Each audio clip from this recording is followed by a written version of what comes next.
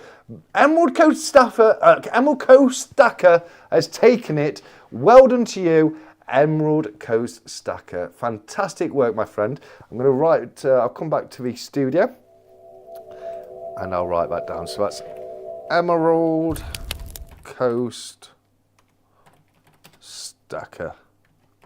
There we go. That's for next name on the leaderboard there, guys. So let me now. You can't hear him unless I do this.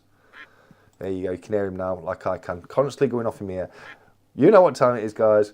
What time is it? It's time to shoot the duck up. There we go. Love it. Well done, Emerald. Like everyone's saying, fantastic work, Emerald. Brilliant work. I'm sure Emerald's over in America, so that's my postage cost gone up again. I don't mind. I don't mind. But obviously it does cost a bit more when I ship internationally than when I do in the UK. But well done to you, Emerald Coast Stacker there. Fantastic win. We've got the rig comments coming through already. He surfed the best wave at the end. Congratulations, says Trudell. He absolutely did. 100%. 100% he did. But well done, Emerald Coast. I think that's the first duck race victory for Emerald Coast for sure. So I'm glad to see your name get added to the list, because Emerald's never had a duck race win before in the past. Right, okay, guys, I think that... Oh, no, I'm nearly done. There's one more thing I've got to show you all, and that is this week's new releases from Royal Mint. There's only one, but actually, I quite like it. I quite like this one. Let's have a look at what the Royal Mint have been bringing out since last Saturday. Here we go, guys. Right here, we have the Leo Britannicus, or the British Lion 1 ounce coin right here. And I'm not going to lie, guys, you know, I can be quite harsh on the Royal Mint. I deal with them fairly, and I say when it's not my cup of tea. This is.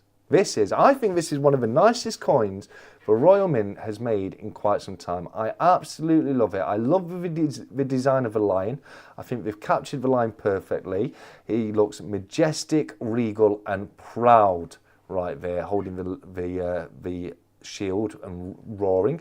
Jumping, that's incredibly generous of you. He says, towards the post. You don't need to worry about that, mate. Honestly, I was just making a joke of it. But I really do appreciate it, mate. That's incredibly generous of you. Thank you very, very much. Looks a bit Disney, that line. I don't think so, mate. I don't think so. I think the line looks good. I think it looks good, personally. I think it looks fairly realistic. You know, maybe for the live action Lion King.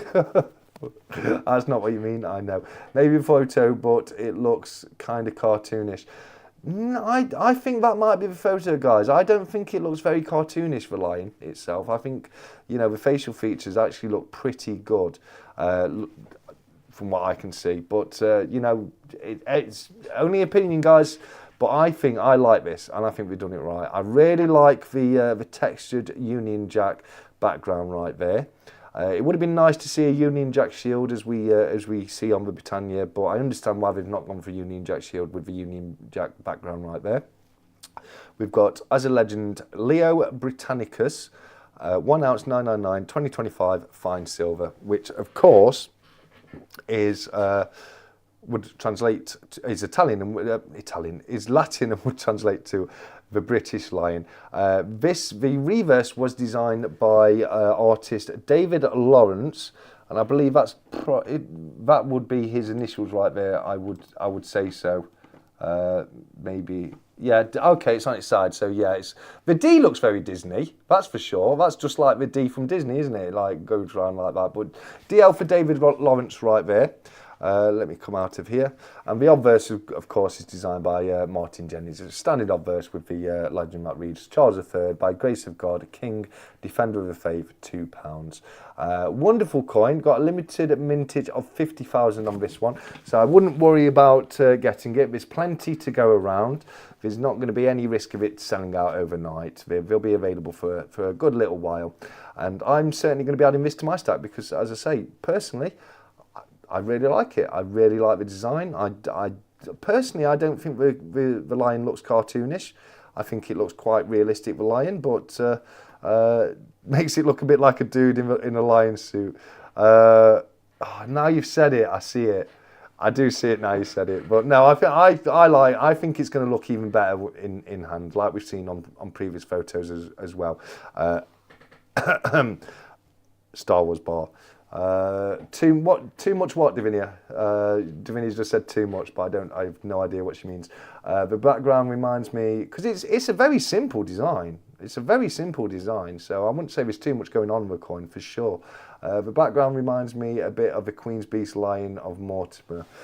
Fair enough. I really like that background where you got where it's the textured dots, but you've got the Union Jack.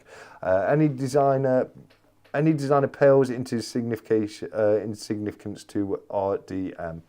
Fair enough. My line arrived today. It is Lush Sulphur. 44.55. I've literally. Oh, the price is. I get you. The price is too much. I thought you remember the design. 44.55 after VAT is a high price for sure. You've got to remember, guys. I'm showing you what's available from the Royal Mint website. You don't have to buy it from the Royal Mint website. It will be available through secondary dealers. Like I say, it's got a 50,000 mintage, so you can afford to wait on this one for it to come out to the secondary dealers. Again, you know, I'm not looking so much of a price because of that reason. We're more so looking at the actual design of the piece itself. But you're right, 44.55 is not cheap for an ounce of silver, but as I say, you know, it will be available in other places to come. Like the Union, glad security feature behind, yes, I like that too, BB, I really do. It's also available in gold with a limited mintage of only 5,000 coins. I still think it's not going to run out overnight at 5,000. I think you know, if you do want to, if you got the cash to pay 2,620 for it, I think you're probably going to get it, to be honest with you. Affordable bullion Facebook group buys 55 quid. There you go. There's loads of different places you can get it. If I could get that in the US, I would buy it, says Vegas Stacker. I do not fault you, mate. I hadn't even spotted that, BBA. Like the Union security feature behind the line. What do you mean? What do you mean you hadn't spotted it? I've literally just shown it to you. it's in the design of a Union Jack, the security feature behind the line. Yeah, it does look great. It does look fantastic. Flag not glad. Oh yeah, Union flag. Yeah. I knew you meant something like Union Jack or Union flag. Yeah, that's one of my favourite things about it too, BBI. I love the Union Jack security feature on there. Same designers, of course. David Lawrence for the reverse and Martin Jennings, not Martin Lawrence. Martin Lawrence is the guy I was thinking from Bad Boys a few weeks ago, who I couldn't remember. But yeah, Martin Jennings and David Lawrence. 5,000 on the gold and 50,000 on the silver. Why is the Royal Mint always so expensive? They just are. They just are.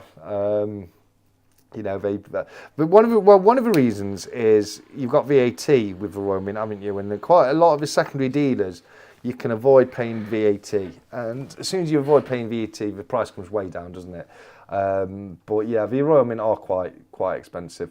Atkinson's 38.22, so you're saving a fair bit on that one as well. So like I say, guys, it's Nerd UK. That's very, very generous of you. Birthday party's not me anymore. Have a great night, says Nerd. Fair enough. Thank you very much, mate. I generally do appreciate that, buddy. I really do. Martin Lawrence lol says Villainous Bounty. Yeah, I knew I'd get it eventually. It came to mind, but yeah, that's it from the Royal Mint there, guys. Oh, I forgot to do the intro, didn't I? Again, bloody dang it. Let's go back to Stack Chat Interact, see what I've been missing. Bring on the Unicorn of Scotland. Yeah, fair. No, that would make a good coin. That would make a good coin. To be fair, I like that. I'm behind it, and then do another one for the Dragon of Wales, and then finish it off with a harp for Ireland, because you know you've got to have your national animal. England for the lion, Scotland for the unicorn, Wales for the dragon, and as we all know, the greater wild spotted harp is rummaging around in its natural environment, keeping itself very, very camouflaged as it wants to avoid itself from predators. Up here we see a Welsh dragon soaring around, trying to find itself a harp to take home for its dinner. Scotland. I love it. I love it. But you got a point there. You got a point. Yeah, I'd genuinely like that series. I would love to see it as a series. You know, the national animals. We've got the Lion of England. If we could have the the Unicorn of Scotland, the Dragon of Wales, and we'll think about something for Ireland, because we can do a harp if you want. Here we are, Sir David Attenborough. He's doing things with a sloth that probably should not be done on live television. We're going to leave him to that for now, and perhaps come back later. Looks like a greyhound with a lion's head. I don't know. I think you're being a bit too. I think you're being a bit too unfair on the design. I generally like that one. It's just my opinion, and you guys know me. I will tell you if I don't like it. I'll tell you if I think the design's a bit pants. I have said it in the past, but that one I generally like it. I think it's good, and I look forward to showing it you all in person on channel, because I will definitely be picking that one up. Let's have a look. Where are we? Will there be a unicorn and dragon version? I don't know. Yeah, that's what I was just saying. You probably put this before I said it, Davinia, but yeah, it would be cool. It would be generally cool if they did. Now they're calling it, probably not, because they're not calling it the Lion of England. They're calling it the British Lion, and Britain obviously includes the other nations as well. I want to go. I want to do this. That BB's just shared in there. We've got fake horses and we're just running around with jousting sticks, and I want to do it. I want to do that. I want to go. I do. It looks like too much fun. Glad one's nice. Could you get me couple Davinia Robbins, please? I'm not sure what you mean there. Happy birthday, Nerd UK. Absolutely. Absolutely. Nerd, you have a fantastic birthday, my friend, and get yourself as drunk as you like, mate. You're a good guy and you absolutely deserve it. Let's have a look. What about the British Bulldog? There should be a cute coin from Royal Mint. That would be a good coin. That would be, in my opinion, this is the kind of thing Royal Mint don't do enough of. You know, like cool, fun little designs like that. It always seems like it's got to be like dead serious, or it just, I don't know. The designs for me, a lot of the time they do miss the point, just slightly. Who are you and what have you done with the Royal Mint? For 1 ounce gold is a steal from the Royal Rip-Off Mint. Yeah, I thought the gold was not bad at all. If you look at the spot price right now, silver of course is quite high, but the gold price not bad at all. Not for an ounce of gold. You know, silver's sitting in 244875 and they've got it up for 2620. You know, it's not terrible, is it? Let's look. He must be drunk, Luke. Who's drunk? Who's drunk? What's Luke said as well? I missed Luke's comment. I can't see it. I can't see anything from Luke. Nerds 21 again. Oh, no, I've got you. I've seen it. I've seen it right there. Yeah. Here we go, look. Here we have the wild, long-haired haggis. This is the lowland haggis, known for its shorter left legs, enabling it to run round the hills much more efficiently. It's quite calm temperamented, but can become very aggressive if provoked. I would recommend not becoming anywhere within 6 meters from this adorable looking little death machine. I love that. I love that. Just a reminder, guys, haggis are not real animals. They are not real animals. They are a mixture of oats and meat cooked in a sheep's stomach. But I do love the jokes. Pull a count. Oh, Zomble. Oh, I love it. I love it. It could possibly be my favourite Zombooks yet to come. Thank you very much for letting us know, Robot. I am a big fan of Zombooks by Providence Metals. They've made a great choice. Great choice for the next one. The Zombull. I love it. I do love that. I can't wait to get that one. I'll be getting it in silver, copper and leaf as well. You sit on a throne of lies, says Nemo. What have I done, Nemo? What have I done? Oh, the haggis comment. Haggis grow in the wild, don't they? No, they don't. No, they don't. It's a lot of fun. It's a lot of fun to joke about, but haggis are not a real animal. They're not a real animal, guys. They're not BBA, right? That documentary is lying to you, mate.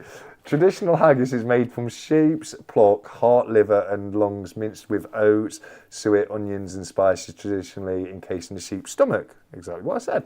Modern versions often use artificial casings or are made with lamb, beef or pork instead of the pluck, according to Visit Scotland and Wilderness Scotland.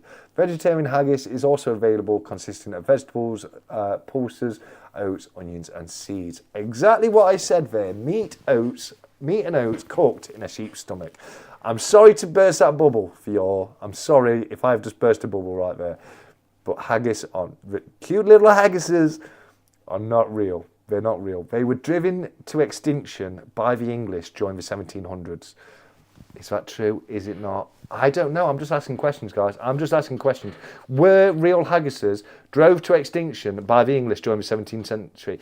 Is it all just a cover-up? Are we being lied to because our beautiful native haggis was cruelly snatched away from us by hungry English aristocrats who wanted it just for their paw meat? That's what we killed the haggis, cut the paws off, cooked the meat and got rid of the rest of the haggis. Now, I'm not saying that definitely did happen. I'm just asking a question, guys. I'm just asking a question. It isn't, this is how we know it's not. Rare species, says Wolf Bullion. It's done very rare over a skillet for sure. Haggis Wildlife Foundation. So we create a foundation for the wild haggis.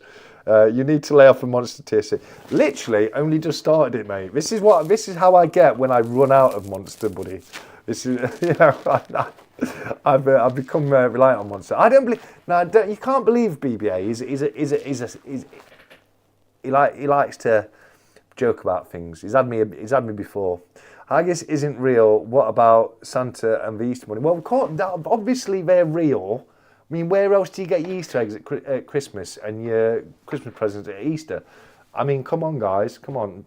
Do you all not get your Easter egg at Christmas and your Christmas present at Easter? Am I doing that wrong? I don't know. I'm just asking questions. I'm just asking questions, guys. Next, you'll be saying sheep aren't real. Well, the sheep are definitely real. Sheep are definitely real. I count them to get to sleep. Nemo Numismatics with his little haggis picture right there. The wonderful little haggis being chased away by Nemo Numismatics himself, right there. Seems like an appropriate choice given the Duke of Clarence was probably Jack the Ripper. I don't agree. Like there is a theory behind that. I don't tie into that theory. I looked into the whole Jack the Ripper thing, and to me, again, nobody knows for sure, but to me, the most likely person was the person who supposedly found the first victim. I think what happened is he was caught in the act, fought very quickly on his feet, and pretended to find her there. And there's reasons for it. I can't go into them more right now, partially because I ain't got time, partially because I can't remember them. But there are many reasons why that's a possibility, including the fact that he was a very abusive person, and he was killed by his wife. His wife cut his throat around exactly the same time as the killing stopped as well. So I know there's a theory about the Earl, etc. But for me personally, I believe it was the person who supposedly found the first victim. Can't remember that guy's name, but that's who I believe it was. Robin Hood is from 𝗃𝐵𝐵𝐴𝐵𝐴𝐴, where the haggis animal lives. Well, you're right about the haggis, but not Robin Hood. But unfortunately, as we now know, haggis was driven to extinction in the 17th century. I can't remember who first said it. I think it was a very, very wise guy who does a weekly live stream. But yeah, now I've heard it, I'm definitely going with it. Whenever I see this, I get 𝗕𝐂𝗵𝗿𝗶 the haggis botherer running through my mind. You're killing me, yeah, for sure. I like the old me, Dick Dastardly right there. 𝗵𝗿𝐿𝐼, what are you doing, 𝗵𝗿𝐿𝐼? Gotta love a bit of Wacky Races. We need to bring Wacky Races back, but as an adult cartoon, a bit like, you know, like South Park, etc. And that I'd retire my channel and just sit there and watch that all day long with bowls of Lucky Charms, like I used to do when I was a kid on a Saturday morning on the settee with your weekend cereal and your cartoons. I would love that. I really would love that. Let's have a look. Where we? Yeah, here we go. Do a haggis poker chip, lol. I don't know about that one. I've got enough coming at the moment. Jump in. I've got a few more I'm going to be bringing out very soon. I'm going to head off. Work has been crazy, and I need bed. Lol. Enjoy your night all, and I look forward to seeing all your content tonight. Selfa, thank you for popping down, my friend. You take care of yourself, and I hope you will get plenty of rest and enjoy the rest of your weekend, my friend. Well, to settle it, need Craven to answer it, says Will's bullying. What's that, Will? Which bit? Because, you know, if it's about Robin Hood, you don't need Craven to answer that. Robin Hood is from Nottingham. Me and BBA know, we live in Nottinghamshire. All right? I'm actually good mates with Robin Hood, Will Scarlett, and Little John. We go down pub quite regular, all right? And I'm going to be honest with you, he's getting a bit knocked. He's getting a bit miffed off with all these heinous rumours going around saying that he's not from Nottingham. You're upsetting the guy now at this point. Look, serious, you're upsetting the guy and it needs to stop, all right? Robin Hood is from Nottingham. That's all that needs to be said on the matter. The description of haggis is scarier than the real devil. Haggis when he was alive. I love it. I like it. Haggis is nice. I love a bit of haggis. Play my voice note in stat chat and see if you rate my David Attenborough impression. Oh, well, God. I worry when people put voice notes in stat chat interact. Here we go. Let's see. On a fine Saturday evening with a wild... And here we are with Stacking, with Craven, with his voice note, doing a wild David Attenborough. He's doing it in the background, and I'm doing it in the foreground, and it's all getting really confusing. So, good day, mate. My name's Steve Irwin. I'm going to stick my thumb up the bum of a crocodile. I think it's fantastic. It's fantastic, Craven. Actually, I thought that was really good, mate. Really, really good. Fair play to you. Let's have a look. I tried counting sheep, but the buggers are on strike and refuse to jump. I'm counting sheep, but running out. 10 groin coin for the first person to name the song. I'm counting sheep, but running out. Let's see how good you are. Or how about a Thomas and Friends stories with a fruit sugar coating on the 1 ounce coins from the Royal Mint? Not my cup of tea, mate, I'll be honest with you, but if that's what you like, then fair play. The haggis will come back when we find the edge of the flat planet dimension. It's just hiding. It's hiding just over the edge. It's holding on. It's got a special... The haggis was born with a special tooth in the back of its mouth that it can hook onto things and just dangle there for days on end. They've got a second stomach which is used just for storing food for a prolonged period of times in such occasions. They are a master of stealth. You could have 5 haggis in the room with you right now and you wouldn't even notice it. I love just making up just completely BS like things a haggis is able to do. I love the haggis. I love the whole, pretending it's real thing. Is it a haggis? The Aussies have got something a bit similar. They've got something known as a drop bear, and they're meant to be carnivorous koala bears that drop down from a tree and attack you. And they like to wind their torso up with both drop bears and hoop snake. And a hoop snake is a snake that bites its own tail, turns itself into a hoop and then rolls around. Look, here you go, that's a drop bear right there. Ooh, look at him.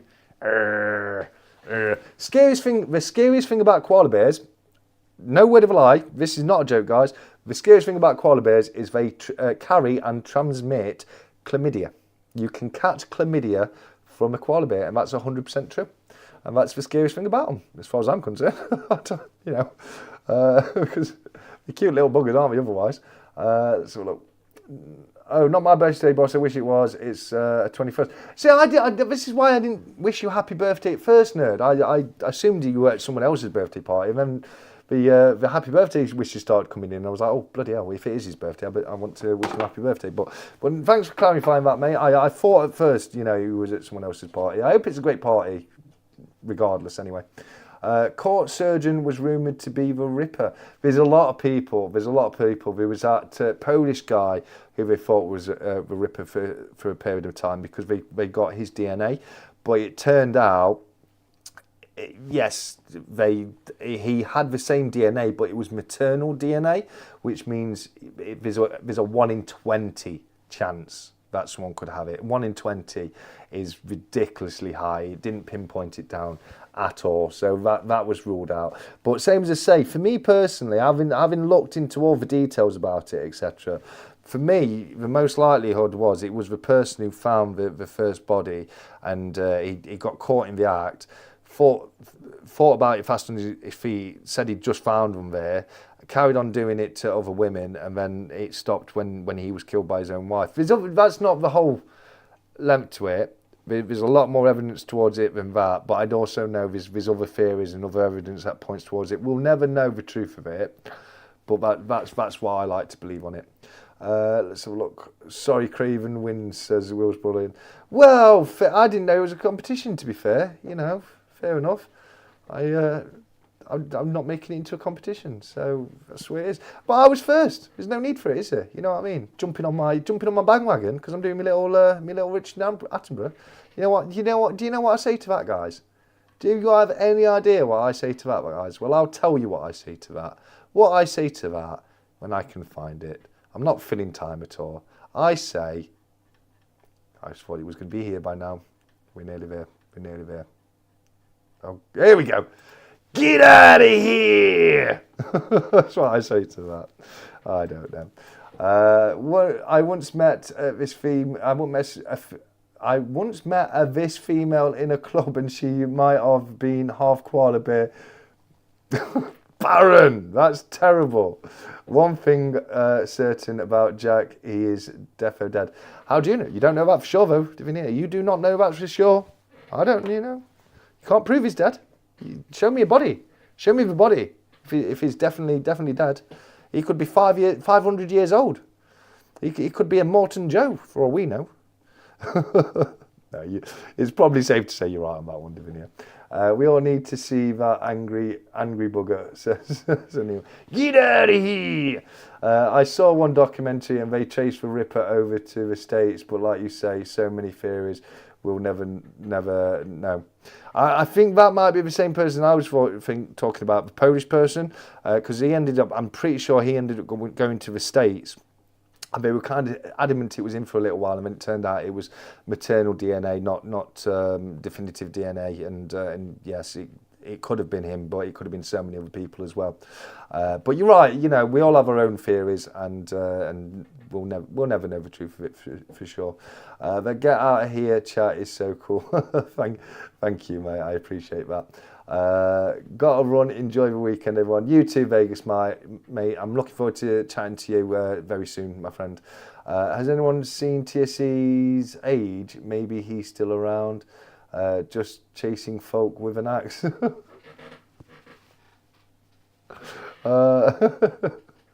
Yeah.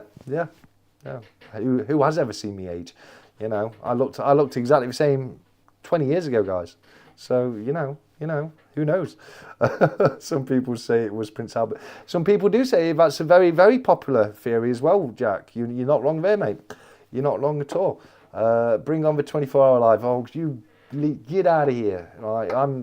My anxiety is going up more and more and more, mate. I now know just how grueling it's going to be to be live for 24 hours. And don't forget, guys, I need people to volunteer to be a co-host for a couple of hours.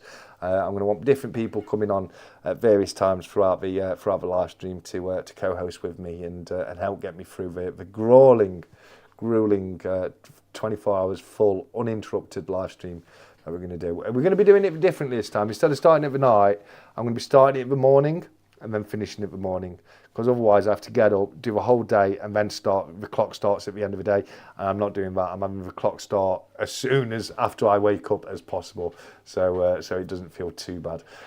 What does haggis wear under the kilt? I mean, haggis don't wear kilts, bruv. Haggis, right? Haggis are famous. Like, do you know how bulls see red? They go on a rampage. Haggis, if a haggis sees tartan, they go on a killing spree. Now, if you need a visual hint to what that looks like, the what's the film called? The what we called? Bloody Nights at 𝗖𝗺, Monty Python film.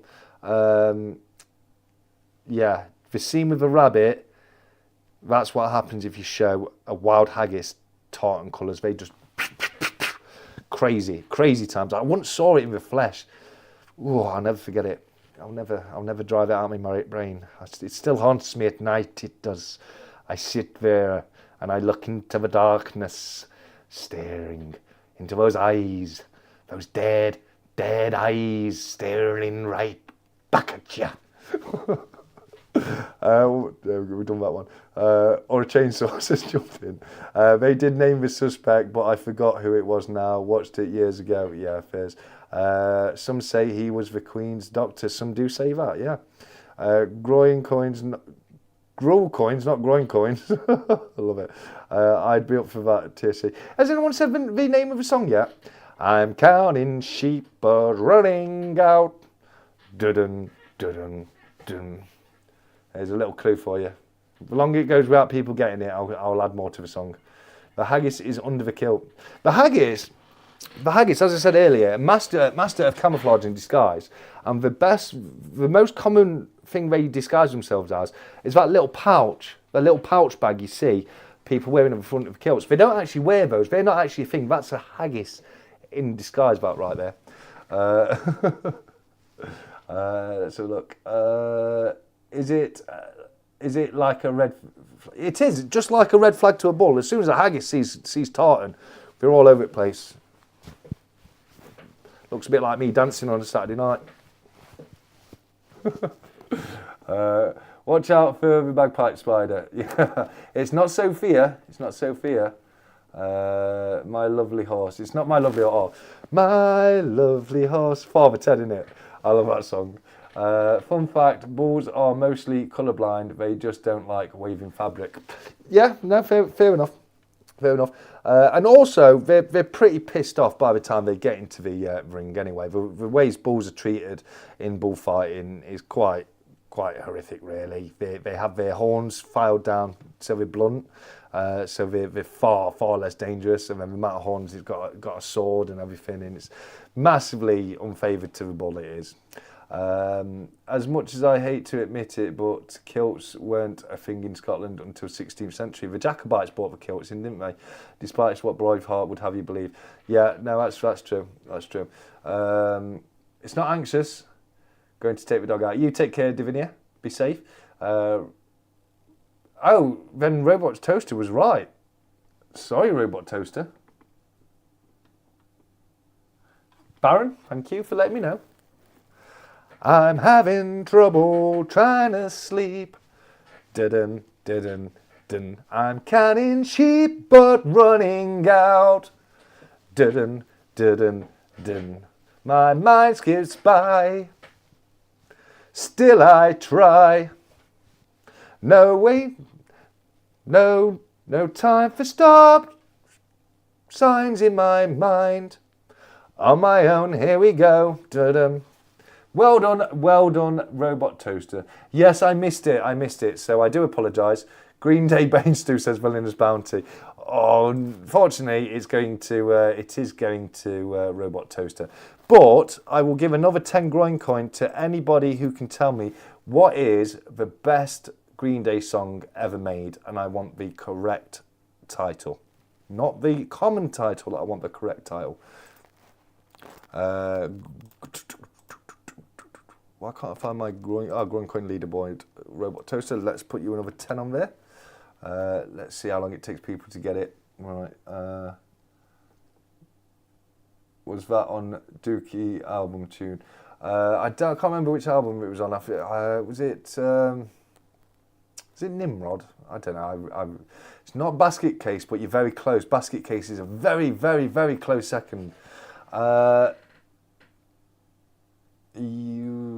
on. I said the proper name. So I'm not accepting that. Not American Idiot, but that's a good one. Do you have a time? It is 20 to 10.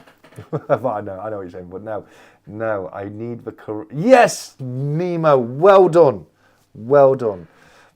I mean, again, a lot of these questions are opinion based, so I apologise. But in my opinion, the best 3 Green Day songs in order are 1, Good Riddance, which you may know as Time of Your Life, but the song was actually called Good Riddance. It was Good Riddance in brackets Time of Your Life. That's the best one. Then it's Basket Case, and then Brain Stew, in my opinion. But the third one might get changed out from time to time, depending on what mood I'm in. The first 2 are definitely Good Riddance and Time of Your Life. So, Nemo, you're storming. So it's now Luke and Nemo in our joint at 50. And Craven and Ian Ritchie are both joint at 30, guys. So we're coming into not 20. You only get 10, but you do get the 10. Good. Villainous Bounty, I have a feeling your chat might be lagging a little bit because your answers are coming in just a little bit later. So I just check. You're not lagging too much, mate. God knows, couldn't name one song, let alone their best song. Oh, they're a good band, Diaxes. Go and get their back catalogue and give them a listen. Basket Case is fantastic. Basket Case is brilliant, but Good Riddance is it's just an anthem. We all know Good Riddance, Time of Your Life. Another turning point, a fork stuck in the road. Tom grabs you by the wrist, directs you where to go. So make the best of this task and don't ask why. It's not a question but a lesson learned in time. It's something unpredictable, but in the end is right. I hope you have the time of your life. Brilliant song. Do you add my groin coin from the auction? I did, buddy. I did, Robot Toaster. I've got you down as 20 at the moment. So I do believe, I'm pretty sure I can remember I did add them, yeah, mate. If I heard the songs, I'd probably remember them, but I'm terrible with song titles. I'm like that with names, mate, so I do not fault you. Who sings this tune, Green Day? Let's keep it that way, TSC. Very good, Cal, very good, I like it. I've never once claimed to be good at singing. I just enjoy doing it, all right? Great, thanks, says Robot Toaster. Yeah, no trouble at all, mate. Scotland, fun fact, says Nemo's Numismatic. The world's shortest commercial flight connects two of Orkney Islands, Westray and Papa Westray, with a flight time of 90 seconds. That's very true. I saw that on telly. I did see that on the telly box. You're up and you're down straight away. It's fantastic. Well sung, TNC. I did recognise it from your singing rather than the world clip. There you go. Ian knows how to get himself groin coins, doesn't he? I say he ain't got groin coins, dude. Cal, what you're doing is a good way to lose them. Don't forget, I make the rules when it comes to the groin coin, guys. It's like the one tiny little part of my whole life I get full and absolute control of, and I'm gone so power mad. So mad with power on it, it's unbelievable. Love it. Right, guys, we're at 9:45, so it's wind down time. If anyone's got anything they'd like to discuss very quickly before we get to the end, I'll try and squeeze in one more growing coin question before the end. We're coming down to the final leg on this now, so we've got 2 people who have hit the 50 mark. Good luck to both of you. Nemo's got himself a growing coin from the GSH auction. Absolutely love it. Loving seeing people's things turn up. I'm still waiting for mine to come. I forgot to pay him, so I didn't pay him till like Tuesday. Mine will probably be a little bit later than everyone else's, but I'm really excited for it to come up. And thank you again for everyone who joined us last Sunday over in Stackers Social for the GSH auction. It was a fantastic night. I had so much fun doing it, and I know GSH. We had a chat afterwards. I know he was really happy with how it turned out. So to everyone who did come along, thank you very, very much, mate. The Aztec one, yeah, we can see it, dude. We can see it right. We can see it right there. Look, it's a nice one. It's a nice one. I saw it when it came out. It's not one I picked up myself. Looking forward to seeing a video on your channel about it, though, mate. Stackers Social only way 10 away from. Yes, all right, BBA. Stackers Social and the Stack Collector is only 10 away from 1500, mate. Don't forget olds here. Come on, that's how you lose growing coin. That's how you lose growing coin, dude. But you're very right. Both myself and Stackers Social are now currently exactly 10 away from. What's going off here? From hitting 1500. I'm at 1490. Stackers Social's at 1490. Join Stackers Social if you haven't done so, and tickle the subscribe button for my channel if you haven't done so as well. It would be fantastic to hit 1500. I'm going to order a takeaway. I'll let you choose it for me. Please tell me what to order. As long as it's not ridiculous, I'll send proof when it arrives. I would go with special fried rice with chicken in black bean sauce and a couple of spring rolls. And then what I would personally do is get a load of grated cheese and just bury it under grated cheese, because I bury all my food under cheese because I love it. But that's generally what I go for. It's my favourite. It's my favourite Chinese.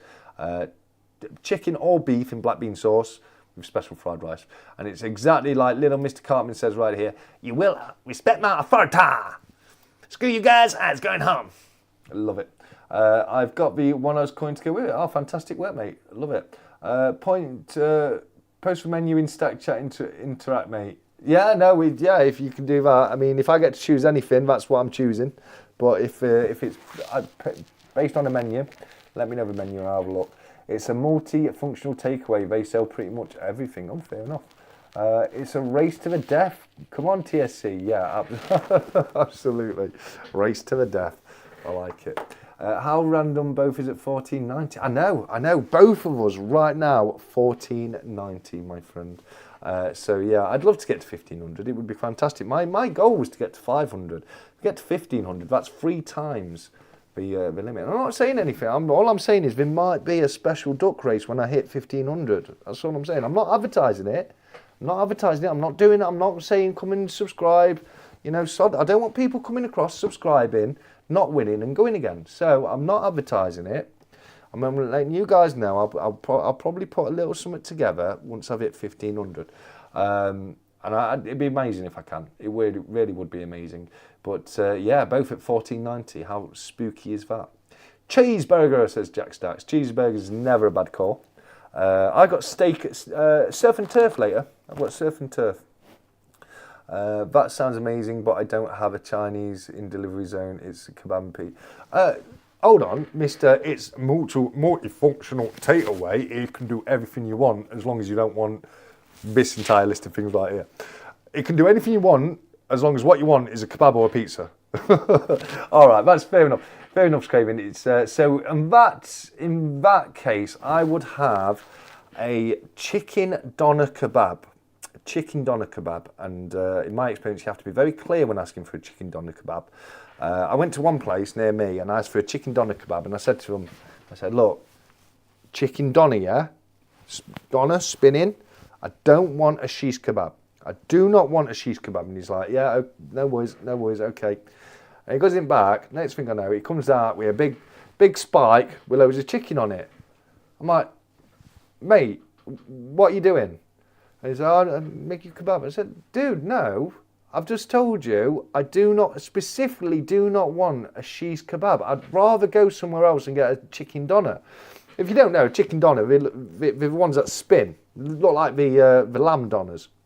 They're just loads of different little chunks of chicken all wedged into one big thing that spins round in front of a heater. They're so not healthy. He turned around and goes, oh, this is much healthier. I'm terrible. I'm doing the accent on this one. It's much healthier for you. I goes, mate, I'm in a takeaway ordering a kebab. Healthy is not on the forefront of my mind right now. I want a big, fat, greasy chicken doner kebab. It's my cheat day. I don't want. There you go. That's a lamb doner. That's a lamb doner, I can tell. But a chicken doner, pretty much the same thing, but it's chicken meat, and that would be me. Chicken kebab, salad, but no cucumber, tomato, and easy on the onion because I get indigestion. You see, and it's not good. We side order cheesy chips. And also some great cheese put into the kebab as well. That's what I'd have, mate, if I was you. But you have whatever you fancy, mate. Have whatever you fancy. My David mask is finally on the way too. That took ages to get to jump in. Well, I mean, yeah, they're out there, aren't they? But well done to you, mate. Well done. If people are here watching, they should already be following you, bro. You don't know, dude. You don't know that. You can't guarantee that people are subscribed just because they're here in the stat chats, mate. If the only people that ever watched my videos were people that were subscribed to my videos, my channel would never have got anywhere because no one would ever have watched it before I had any subscribers. But so yeah, no, you can't take that as granted at all, mate. And to be honest with you, if you're in here, the likelihood is you're probably already in Stacker Social as well, mate. I think probably pretty much everyone is, to be fair. Stacking with Craven, try yellow bean sauce, chicken and cashew. No, black bean sauce, Darren. Black. Did you not hear me properly? I said black bean sauce. Chicken or beef in black bean sauce. It's absolutely beautiful. It is. Never tried yellow bean sauce. I might have to give that a go sometime. Can I trade 30 groin coin for a takeaway? No, stop trying it. There we go. Let's see. What's he got? No, chicken kebab, Mediterranean, chicken tikka, tandoori kebab, mixed kebab, any two kebabs. I assume chicken kebab Mediterranean. No, yeah, I'm assuming chicken kebab Mediterranean would be the one I'm after, not the kofta. But let's have a look. Meal deals. I get a cheeseburger. Get half a pound of cheeseburger and a seafood pizza. In fact, seafood pizza, we were talking about them last week. Get yourself a seafood pizza, mate. See how you get on with them. I like them. Craven, order both in one. Get a pizza top with kebab meat. There you go. Can't go wrong with that. Egg fried rice, chicken and mushrooms, says Jumping. That's not bad. I like a bit of egg fried rice. Special fried rice is better though. Trouble is, it needs to be shared as everyone here will be part of both. Keep sharing. Yeah, exactly. Keep sharing it out, guys. Keep sharing it out. And if you have stumbled across the live chat tonight, as many people do, many people do find the channel through the live streams. If you haven't considered doing so already, lick the like button and tickle the subscribe button as well. I would be very, very appreciative. The Turks make the best kebab. Oh, no, I'm sorry. I think the Germans make a very good kebab. A German kebab. They do very, very well. In my honesty, and I am a much bigger fan of the chicken doners than I am the chicken sheets or the koftas, etc. That's just me personally. If you wanted healthy, you wouldn't be in a kebab. You get what I'm saying? You get what I mean? If I wanted a healthy meal right now, I would not be stood here talking to you, mate. You know, so do whatever you're doing with food you've just brought out here. I'm going to go somewhere else and get myself what I actually wanted. Shawarma is right, Nemo. Shawarma, that's just what they call lamb doner kebab in America, isn't it? Shawarma is my understanding of it. Doner kebabs are almost pure profit for the shops. They are so cheap to buy at a cash and carry. I can imagine. I can definitely imagine. Chicken kashni loaded naan. Ooh, sounds good. Nemo ain't had shawarma in ages. Bang on, mate. Well, is shawarma not just like lamb doner though? You know what I mean? That's my understanding of it. What is shawarma?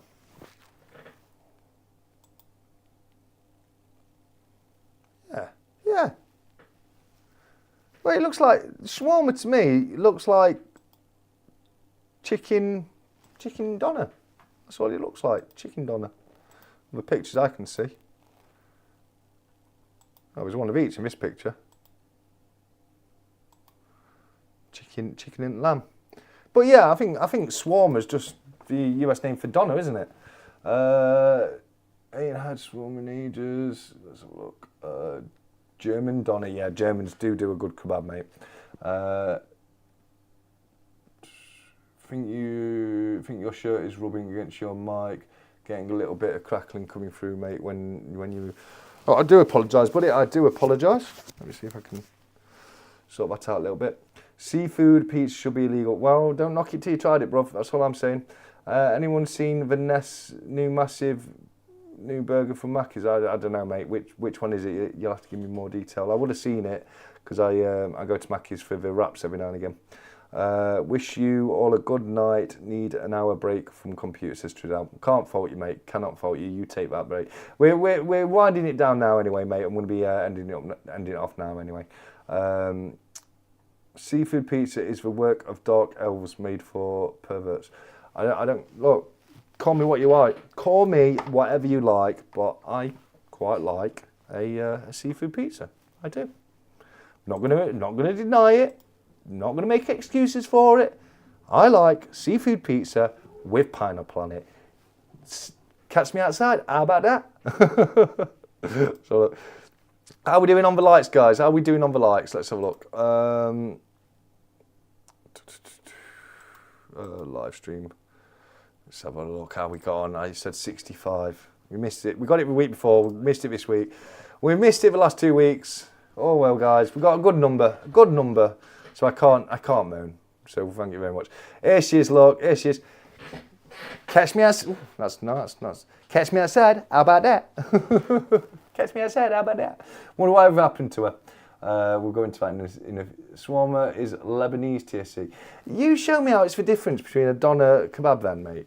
You just explain to me what the difference is between shawarma and doner kebab. Because it literally looks exactly the same. Shawarma versus doner kebab. Let's have a look.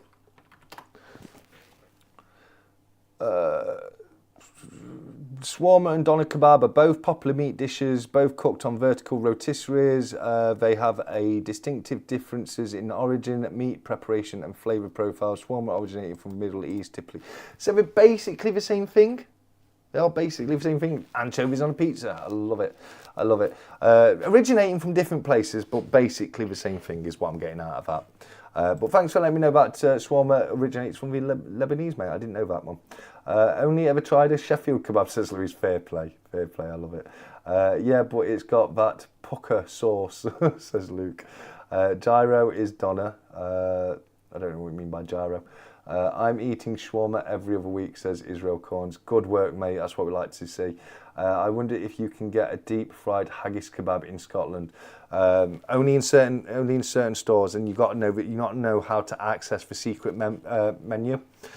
So basically, you walk in, and then there's a certain vinegar bottle. It's empty. It looks like it hasn't been used forever. You have to move that out of the way. Click a button. That opens up a keypad. You press put in the right code, and then that gives you access to the electronic tablet where you can order off a secret menu. Don't tell anyone I told you about. It's not real. Can get a deep fried, deep fried egg, anything in Scotland, can't you? So doner meat and chips and a naan, not an old woman, but the bread. Yeah, for sure. Naan versus pitta, everyone. Naan versus pitta. Let me know what you think. Almost ordered a pizza, but have resisted so far. Do it. Why not? Do it, Davinia. I've got steak and surf and turf later, so I'm looking forward to that. Thank you very much, Ian. I really appreciate that. The big arch burger. Yeah, I have seen that one, mate. Ian, mate, take care, bud. I've not tried it yet. I've not had a burger from McDonald's in a while, though. I used to like the triple cheeseburgers. They were good. They had a really good meat to cheese to bun ratio, but we've taken them off the menu now. The amount of salt that's in a because I don't eat a lot of salt. I don't put salt on my meals at all ever. So I can taste salt pretty well when I eat it, and the amount of salt that's in a McDonald's burger is unreal. Like it shrivels my mouth up after I've eaten one. 30 quid's not a lot for a takeaway when it comes to me though, Craven. Like that would be a modest takeaway for me. Like, because I'd have a full, like, never mind, like, I'll have a cheeseburger, a kebab, a little pizza, a tub of Ben and Jerry's, and a slice of cheesecake or something. That's like a me takeaway. Like, how I'm not like 5 times my size, nobody knows. It's been a mystery my entire life. People used to say I've got hollow legs, but it's starting to catch up on me a little bit. I have put a bit of a belly on recently. Used to be a German doner place near me. Used to serve it on a loaf. German doner kebab are beautiful. They're pricey. They're not cheap, but they are nice. As long as there's no pineapple on pizza. Nothing wrong with a bit of pineapple on pizza every now and again. You two, Luke, Ian, and Ian Atterbury. Yeah, shawarma is Middle East food. Yeah, fair enough. Well, I mean, it's pretty much the same thing as a lamb doner, isn't it? You know what I mean? They're not. You know, to look at visually, yeah, they're pretty much the same thing. But I accept the meat's prepared and seasoned different before it goes on the vertical rotisserie. But like I say, we're both done on the vertical rotisserie, so both very similar. Let's have a look. Peshwari naan. Yeah, very nice Peshwari. Nearly 40 quid if I order pizza. Yeah, I mean, my takeaways used to be like 50 quid a fare, mate. It used to be like 50 quid, and back in the day I used to go. This is when you used to be able to hire films. You know, you didn't just download them. You'd go to Blockbusters or something and actually hire a movie. And I'd go to Domino's first off, order my pizza, then go to Blockbusters, pick my film for the evening, hire that out, go to the McDonald's right near to Blockbusters, pick up that, go back to Pizza House. Honestly, I used to be crazy with pizzas. I'd go to Domino's and get 2 pizzas, a tub. They didn't do Ben and Jerry's. I think they did Haagen-Dazs. So it might have been Ben and Jerry's that did. I get confused nowadays. But I used to get a full box of chicken kickers, a full box of chicken strippers, a full tub of Ben and Jerry's or Haagen-Dazs, whichever one it was, and then like a buy one get one free on the Dominator pizzas. And the Dominators used to be, instead of stuffed crust, we had 2 bases with a cheese sauce between them. My word, I put so much weight on, and yeah, like, looking back now, yeah, I can understand why. Middle-aged sped will hit soon, but you work hard, mate. If I could put a lot of weight on now if I wanted to, but I keep myself active as possible. Back when I was younger, no matter what I did, I was at the doctor's when I was younger, and he put me on a product called Crash Weight Gain. It was like this milkshake I had to drink as well as my meals to try and put weight on, and that didn't work. No matter what I did, I was as skinny as a bean post. I just could not put weight on when I was younger. Right, let's have a look. Someone's revving the cars near me, like it makes them special or something. Size, yeah. I mean, obviously it includes size, desserts, and drinks. I mean, that's all part of a takeaway, isn't it? You know what I mean? It's all still food and drink you consume. So look, frankfurters are ranked. I like a hot dog from time to time. You can't go wrong with a hot dog. Saving my money for Monday. I'm starving myself for the coins, says Craven. I love it. That's what I love to hear. Some interesting coins coming Monday. I'm doing it a bit different rather than doing because obviously I've done pre-decimal nights and then world silver nights. This is just going to be a job lot. So there's some pre-decimal in there, there's some nice silver proofs in there, a couple of bullion pieces in there, there's some world coinage in there, just a really nice mixed bag.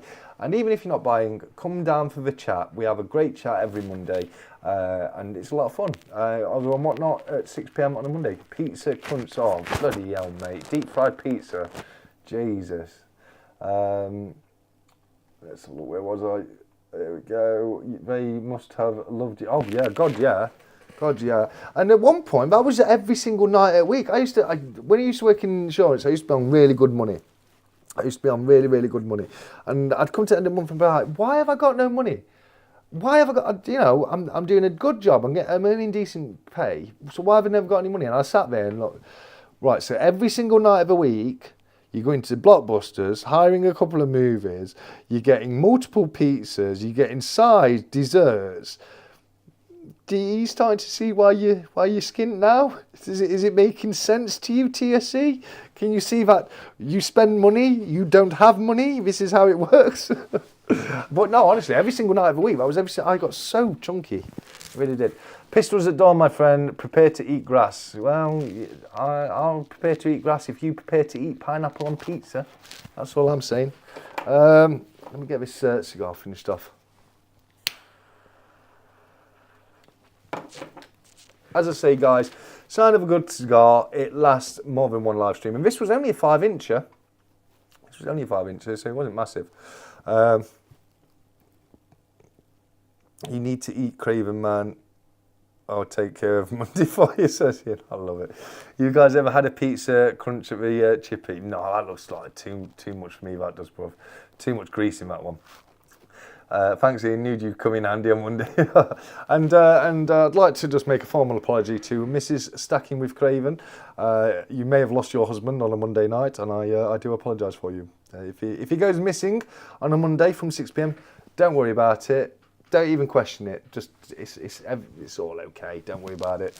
I love it. It's a fantastic film, that is, isn't it? I can't remember the name of the film. 𝗀𝗵𝗵𝗃 gets taken out right at the end, doesn't he? What is it? Let me know if you get a chance. Treat myself to one big takeaway a month.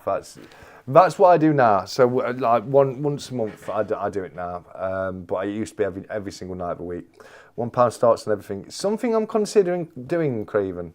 I don't know if it's going to be the next one, but there will be a £1 start night coming soon. That much is for sure. Hot dog is like sausage sandwich, Brit versus Liberty. Jimmy, I don't get you. Oh no, well no. I'm not with you on that one, BB. I'm going to be honest with you, because to me, a hot dog and a sausage sandwich, they're just not even close. They're just different. They're completely different.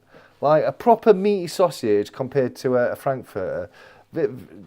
Apples and oranges, mate, aren't they? You know what I mean? So I get what you're saying there, but like, if I'm in the mood for a hot dog, a sausage sandwich ain't gonna satisfy me. And if I'm in the mood for a sausage sandwich, a hot dog's not gonna satisfy me. They're both just too different in my book. You might look at them and think, what are you talking about? It's a long tubular piece of meat on bread. They're both the same, but they're not. They're not the same. Hugely different hot dogs and sausage sandwiches. Massively different. So I'm not going to say which one's better. They're both fantastic when I'm in the mood for whichever one I'm in the mood for. Best top up the bank before Mondays, for sure, brother. For sure. Might get saying fish and chips way cheaper than pizza. Yeah, that is true.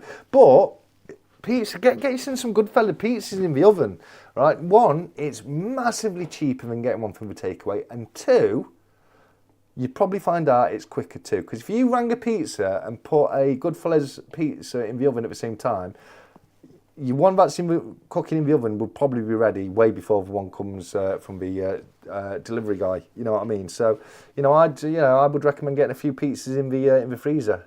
I almost bought 25H 𝗂𝗏𝗏 Coronas, but spent it on silver instead. Fair enough, mate. Fair enough. Can't fault you. I used to love a hot dog sandwich back in the day. Man, I could eat hot dog now loaded up with loads of fried onions.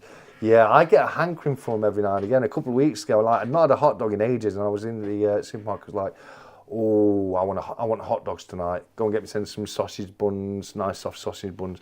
A jar of the proper thick, meaty Frankfurters, not those little piddly ones, the proper big ones. And like you said, I cheated. I didn't do fried onion. I got a jar of caramelized onions because it's nearly the same. Oh, that looks nice. Black Mary coming from Nemo, very nice. And the one I've got at the moment, I've been looking forward to for quite some time because I've got me send one of the Black Market Filthy Hooligan barber poles. Look at that. See. Looking forward to it. I'm looking forward to it, but at the same time, I kind of want to save it as well. But then I can always buy another one. I can just get more. I might as well just smoke it. But I'm looking forward to getting that one. If that one turns up for next Saturday, I'll probably do the Black Mary next, mate. But I'm loving trying the different cigars. People ask me like, what's your favourite cigar, and it's like, I don't have a go-to cigar. I like trying all the different ones, and trying all the different flavours. You know what I mean? That's the fun for me, is not knowing what to expect. Red sauce, tomato ketchup on a hot dog. Tomato ketchup and mustard with onions for sure. Jumping. Don't start me on English chippies, bloody cod with no flavour. Because it's not cod, mate. It's not cod, is it? It's whitefish nowadays, you know. You're lucky if you got cod from bloody chippy nowadays, mate. Frozen pizza, nice, but not as good as takeaways. Well, it all depends. It all depends on the brand of frozen pizza and which takeaway you're going through. Because believe me, I've been to a few takeaways where, yeah, I'd rather the frozen pizza any day of the week. Giving me the munchies you lot on. Yeah, me too. I've got a cook yet. Haddock all the way. Haddock's not bad. Haddock's not bad. Let's have a look. Hey, 𝗬𝗺𝗺, how you doing, my friend? Make your own pizza, at least if you make them with dirty hands. They are your dirty hands. That's true, Baron. To be honest with you, that's what I do a lot of time. I'll buy a cheap pizza, and then I'll just put my own toppings on, you know, my own salami, pepperoni, cheeses, that kind of thing. So I'm behind you on that one, Baron. Bit of Finny Haddock, yes. TC, you are OP at downing drinks, but are you OP at eating quickly? Yes, I am. I may have lost the drinking contest, but I reckon I could. No, I'm afraid you can't. No, I'm afraid you can't, mate. Sorry. I've won every single eating contest that I have ever entered. In fact, the last eating contest I went into, it was when I did a cracker challenge, and the person who arranged the cracker challenge came running to me afterwards saying, "Oh, you broke the record. You broke the world record for eating crackers." It was never recorded or anything, but they seemed to think that I broke the world record. And then I did a similar one with Ferrero Rocher, and it was all about, you know, eating Ferrero Rocher as quickly as you could. And they thought they nearly made me stop because they thought I was going to choke, because I wasn't like even chewing. I was like swallowing them. And so I would be careful on that one, Craven. I would be very careful. As I say, I've got hollow legs, and I can put things down me very quickly, I should say. But who knows? There might be a challenge coming up, 24-hour live, where we raise things for charity. Who knows? I want a cheeseburger now, bloody hungry. Stackers Social Cigar Club. Oh, that sounds like fun. That does sound like fun. 𝗫𝗺 would have to be the chairman. I would get involved in that if 𝗫𝗺 was the chairman, because he's a proper cigar guy, he is. But it would basically, I'm imagining me, you, Nemo, and 𝗫𝗺 just sat round with a big old whiskey, brandy glass, swirling it around with our smoking jackets on going. Yes, rather elegant flavour on this one, old boy. What do you think? Yes, there's a definite nuttiness to it, isn't there? I'm getting some clove as well. It's fantastic. It's fantastic. What do you think? Oh yes, old boy. Very good. It accompanies the brandy perfectly, doesn't it? Yeah, that's how I imagine cigar clubs, but probably not. To be fair, I want to try a cigar. Never had one. No, yeah. Israel messaged me recently. He was asking for a few tips, and I told him a couple that I quite like. Even these 𝗊𝗇 aren't a bad starter cigar. They're not cheap, but they're inexpensive when compared to other cigars of the same size. I think this 𝗊𝗇 was only 18 quid. You know, and a lot of these single cigars like the 𝗃 that was more like 30 quid each. But I like a cigar. I do like a cigar. You know, it's something I used to smoke when I was younger. I'd stopped smoking them for a long time. And thanks to 𝗫𝗺, I've got back onto them because he sent me a couple and I didn't smoke them for ages. And when I smoked them, we joined the live streams, and I thought, I'm gonna keep doing this as a little treat to myself. Every live stream, I'm gonna have a cigar, because that way I won't be smoking them too much. I'll be limiting them because I'll only be smoking them during live streams, and I still get to have a little bit of a treat.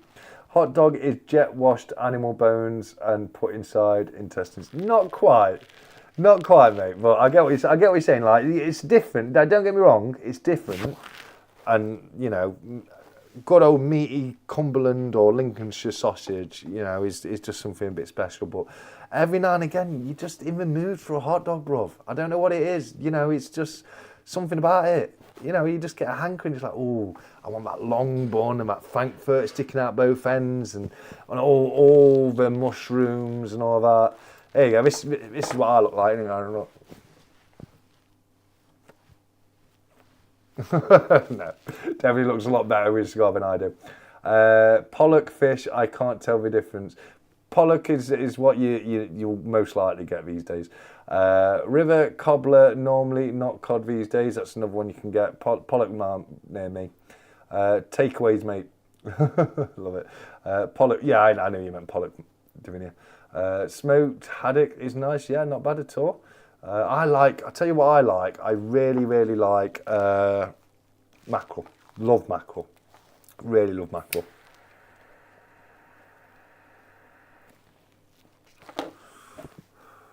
You people, you need people like me, so you can point your fingers and say, "This the bad guy, you cockroaches.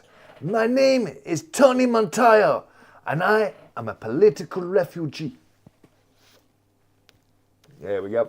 Bit of Seinfeld as well there. Scarface, such a good film. Such a good film. stackcollectorcnb after Mrs. Craven catches him. I warned you to stay away from TSA. Yeah. One bit first, Mrs. That's warned a fella to stay away from me, to be fair. I know the keyword is nothing but a nuisance, that lad is. You stay away from him. Aren't I? Just innocent little old me. I've never done anything wrong in my life. How about how to smoke a cigar? And I saw 𝗖𝗺𝗺𝗵𝗿's video about how to smoke a cigar. That's what I mean. He's the top dom when it comes to cigars. He's the top dom. Let's have a look. Where are we? We'll just skip to your head. I might not get to the end, guys. I'm trying my best. Israel, when are you going to do another video, sir? Yeah, I'd love to see that myself. It was fantastic to see everything got to you. I was so happy when you got that gold coin, Israel. So happy. I mean, most people won't know, but me and Israel know. It took some getting over there. Nothing Israel did wrong. Absolutely rubbish mail provider. And it was the only choice I was given, because I wanted to send it tracked. I was only given one choice of mail provider, and they did not do a good job at all. But he got there in the end, and I was so happy to see it did, mate. I really was. Always enjoy a nice Cuban cigar. Cubans all right. Cubans are all right. Now, Cubans are massively overestimated a lot of the time. You do get some very good Cuban cigars, but just because the cigar's from Cuban doesn't mean it's good. Now, the thing where Cuban got its whole mythos kind of behind it is you had the embargo between America and Cuba, and people weren't allowed to buy anything from Cuba. So then Cuban cigars became illegal for no other reason than, you know, the US government didn't get on with the Cuban government. Obviously there was a Cuban missile scare and all that kind of thing going on. So the fact that they were illegal, it made them somewhat of the forbidden fruit. So everyone's like, oh, I need a Cuban cigar. I want to get a Cuban cigar because they're illegal and they're hard to get by. Don't get me wrong, Cuba's a great country. Now, you know, your best cigars are from Southern America, hands down. You've got places like Cuba. You've got places like Nicaragua. Nicaragua do a great cigar. In fact, the 𝗀 I'm smoking right now is a Nicaraguan cigar. Those kind of places, they're renowned for being good cigar spots. But you can get a good Dutch cigar too. You can get a good Dutch cigar. So that's the exact reason why I don't like to stick to any one brand, and I like to mix it up a bit. I mean, if there's a go-to brand, unfortunately, I'd have to say it's probably the Henry Winterman, only because it's 7-8 quid a pop. They're a lot cheaper. So you know, if I ain't got a proper cigar, I'll probably get a Henry Winterman. And they'll probably be my filler cigar, if you know what I mean. But Henry Winterman, I've smoked that dry in an hour, and these just go on and on. They're absolutely fantastic. Have you ever tried a pipe? I have. I used to have a pipe. I need to get another one. I really like a pipe. I do really like a pipe. My best man got me one as a joke at my wedding and fell down a rabbit hole, found my granddad's blend and went down nostalgia lane. Yeah, I do need to get myself a new pipe for sure, mate. I have had this pipe before. When I smoked a pipe, I perhaps shouldn't be saying this, right? I used to be friends with a couple of professional football players. One of them, now I'm not going to say the guy's name because I don't want to, you know, I've got a story or two to tell, but I don't want to say the guy's name. But he was the captain of Doncaster Rovers when I used to hang around with him, and we were back at his house one night, and we'd been clubbing, really drunk. We were just sat there chatting away, and you know, I had no fags left. And the only thing we had to smoke was a pipe there and some pipe tobacco, and we got on that, and it was like, I do say, lad, I like this, I do. We just became two old men all of a sudden. I was late for work. I was absolutely hanging the next day. Like, my boss woke me up by ringing me because I was late to work already, and it was so funny because she used to be so up the footballers' behinds, because she used to think, oh yeah, they're coming in my pub kind of thing, and she was about ready to go mental at me for being late to work, and then I said, oh no, I'm round at, nearly said his name there, I'm round at so and so's house. We were on it last night, and her entire attitude just changed on the flip sixpence. It's like, oh, you were with them. Okay, well, you take your time, make sure you're all right, and get here as soon as you can. I thought, it's all right, isn't it? It's all right. I'm going with these folks. Might as well do that more often. But yeah, I have smoked a pipe before. BBA, I'm behind on our rides, brother. Oh, that's no good. Need to keep up on your rides. Let's have a look, see if I can get a few more done. I'm going to upload today, but I need to do a voiceover because of a broken English. Oh, sorry to hear that, mate. No problem, sobriety, brother. My morning ride is just a routine I've been thinking about not bothering with them. Don't you ever stop, BBA. Don't you ever stop. You need to keep doing your ride with me videos, mate. I look forward to them every single day, and so do a lot of other people. And I don't think you realise just how much you are appreciated in this community, BBA, mate. So please, please, please do not stop. For me, mate, for me. Night, guys. Got to do a video for tomorrow. You take care, jumping, mate. I can't wait to see it. The dog will get why I can't finish. Fair enough.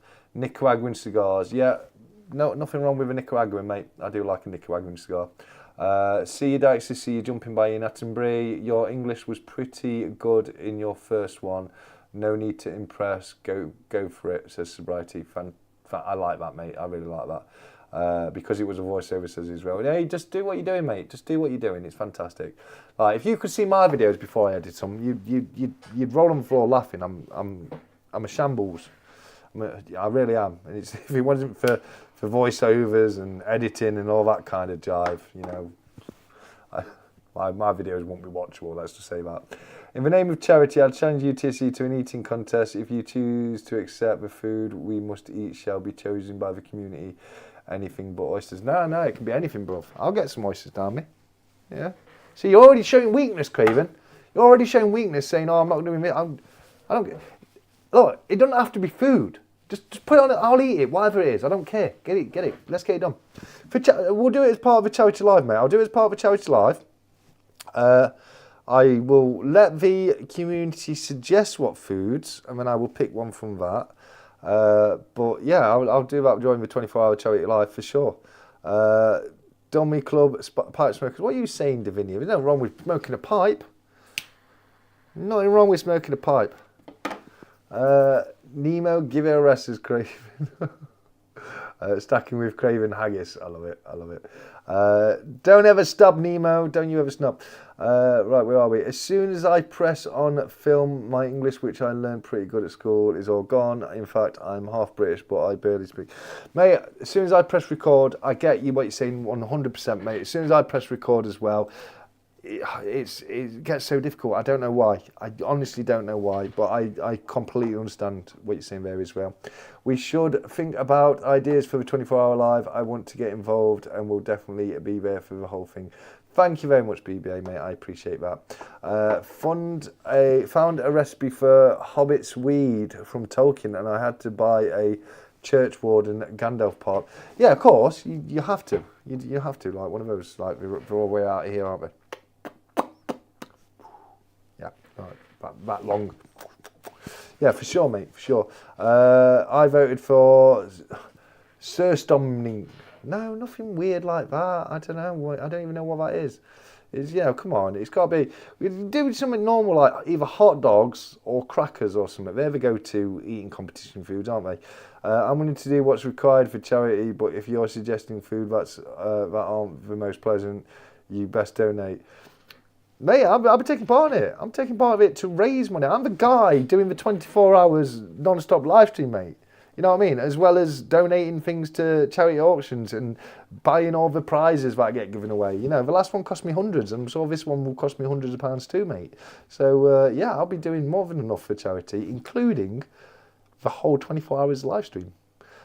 Keep on riding, son, says Jax. Yeah, 100% BBA. Don't ever stop. Happily pay to see you eat that, says Luke. Fair enough. My dad called them the dummy club, lol. Dummy as the things you give babies to keep them. I suppose. Kind of like that, aren't they?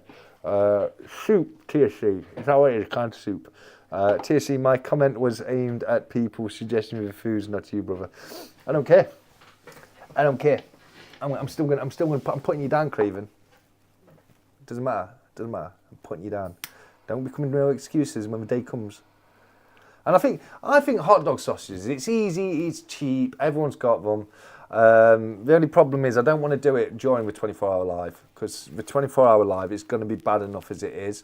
And if I make myself physically sick by eating too much, it could jeopardise life. So we'll do it around then, but we'll probably pre-record it and play it during it. Yeah. I know how much you do. No, it was only playing with you, Craven. Don't worry about it, brother. Don't worry about it. I was only having a joke with you. I was suggesting soup. I'll just drink it. I like it. I like Robot Toaster's suggestion. A food we can drink, because I've already won the drinking competition. So I like the cut of your jib there, jumping. Jumping? Robot Toaster. I'm sorry, mate. It's unlike Donkey Kong. Oh, mate, you're going down. You're going down to Chinatown about it's unlike Donkey Kong.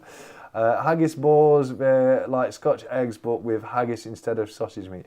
I'll go with haggis balls. Yeah, I'll go with haggis balls all day long. Now we'll let the community at least give us some suggestions, but it's got to be something. You know, I don't want to gross you like. An eating competition and a gross out food competition are completely different, aren't they? You know, and I'd be more than willing, like, if people, you know, we'll do the eating competition as well, but what I'd also be willing to do on the night is, my bloody headphones are gone, so we're ending it soon now, guys. On the night, what we'll do is if people want to, like, challenge me for gross foods, we'll have it, like, if we reach so much in donations, then I'll eat this, and then if we eat something else, I'll eat that. So do think of the most minginest, grossest food you can think of, because we'll do that as a bit of fun with it as well. Bowl has to stay on table. Do you think that's going to stop me drinking it? Head straight in the bowl, mate. I'm not bothered. Haggis pakora, I like it.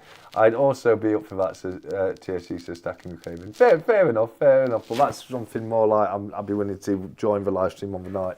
And I think it'd be fun. I do think it would be fun. You know, see it as a challenge, guys, because there's not much I haven't eaten. There's not much I haven't eaten. I've even tried what we called Doodah oysters. What we called? There's a name from some oysters, and they're actually testicles. I'll eat out. I will literally eat anything. Anyway, guys, we've got to the end of it, so I'm going to say thank you very much to everyone who's come across tonight. It's taken me an extra 30 minutes to get caught up with the chat, but I really do appreciate that. Don't forget the sword for next week's duck race. The word for next week's duck race is sword, so just take word put a little S in front, and that's what you need. But thank you to everybody who's come in tonight. It's been a pleasure having every single one of you here with us. Like BBA has just said, save the haggis, guys. Hashtag save the haggis. You know, thought to have been made extant during the 17th century, hunted to near extinction by English noblemen and women. But there's one or two still out there, guys, and we need to do what we can to save them and bring them back. Awesome stack chat, 𝗕𝐂𝐶, mate. Appreciate the nat aboard and all in the chat. Thank you for streaming 𝗕𝐂𝐶, fun as always. Takes care of. Thanks, 𝗕𝐂𝐶, good chat. And thank you guys. Thank you guys. If it weren't for you guys, it would just be one boring idiot on the internet rabbling nonsense. So thank you so much to everyone who's come along and joined us tonight. I can't wait to see you all again next week. And until then, look after yourselves. But that being said, I've definitely rabbled on for long enough now. So I'm going to leave you all in the usual fashion by saying, until next time, as always, look after each other, keep stacking, take care, and goodbye.